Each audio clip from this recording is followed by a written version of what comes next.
What is up, DTube Steam blockchain? So today I want to talk about new upload ways that you can use with DTube because they now support more systems you can use if you want to upload a video to DTube. So let's take a look at them. So at the moment, I am on DTube and I click the upload button. And now it looks like this. So I'm going to read this text that it says, add a video with peer-to-peer. No, wait a sec. I need to go back to the first page. So first page, after you click on the upload button, it says, and I quote, add a video. DTube enables you to share your video in a variety of ways, leaving no one out depending on your channel content. You should choose your video sources accordingly. And then it says, and I quote, new, you can now combine multiple sources in the same DTube video. And then it says, choose a source.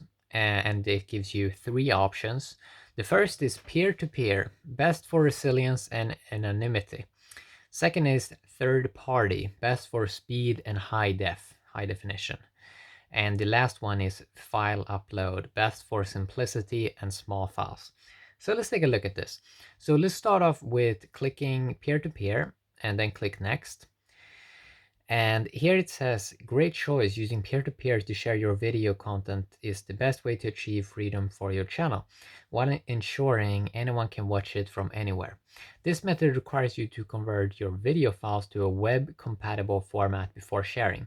To do so, we can recommend using Handbrake, as it is free, open source, and available for Windows, Mac, and Linux.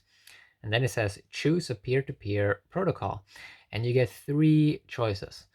So first you get BTFS, and then you get Skynet, and then you get IPFS. The two at the top, they are the new ones. So personally, I haven't tried BTFS, but I did upload a video to Skynet, and I was pretty impressed with how fast it uploaded there. So that was very, very interesting. So maybe I should click Skynet. What happens? Oh, okay. So it gives me a bunch of details, you know, how exactly like what I should do to get that done. So let's go back. Okay, so that was peer-to-peer. And then we have a third party. So let's click on that one and go with next. Here it says third-party video providers is a great way to ensure that your video is watchable at the highest qualities. It's never a bad thing to add a third-party video source.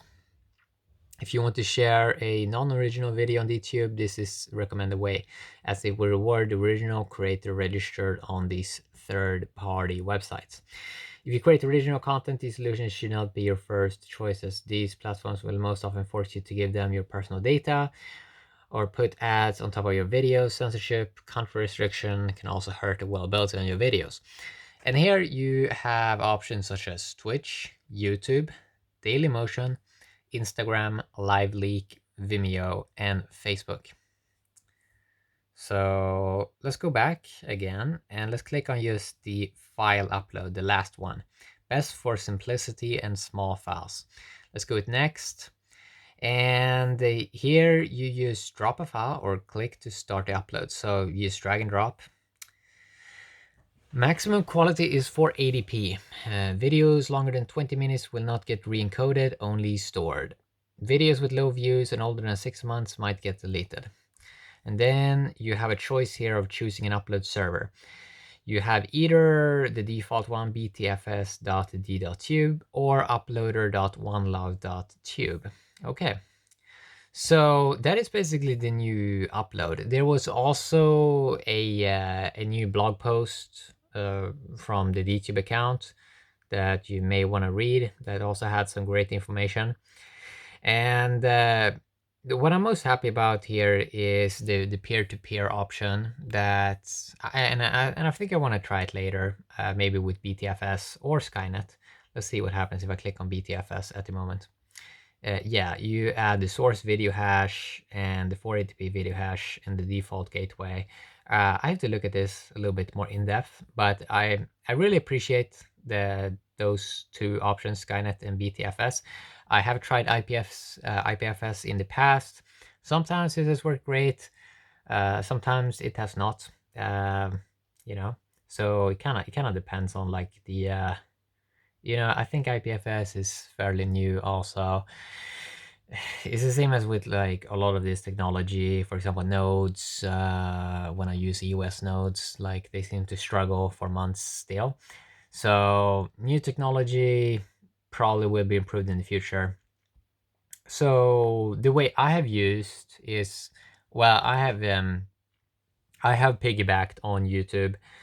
So I've uploaded my main videos there just because I have a smartphone that is capable of 2K video and 4K video and 8K video. So sometimes I want that quality, and then I use YouTube, and then I copy that link and put it into DTube. It seems to be working pretty great.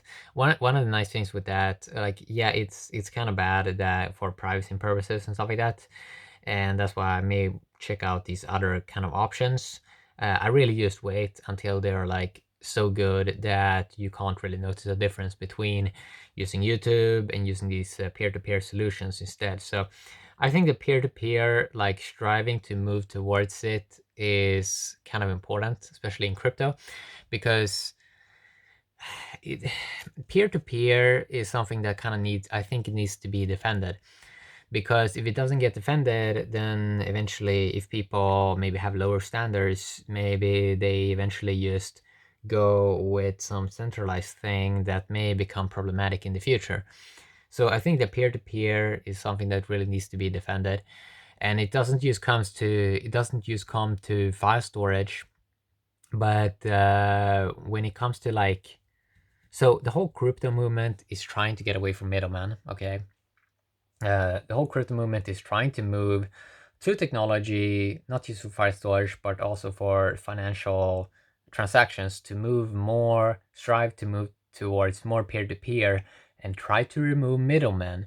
Now, the thing is like, many times it's like,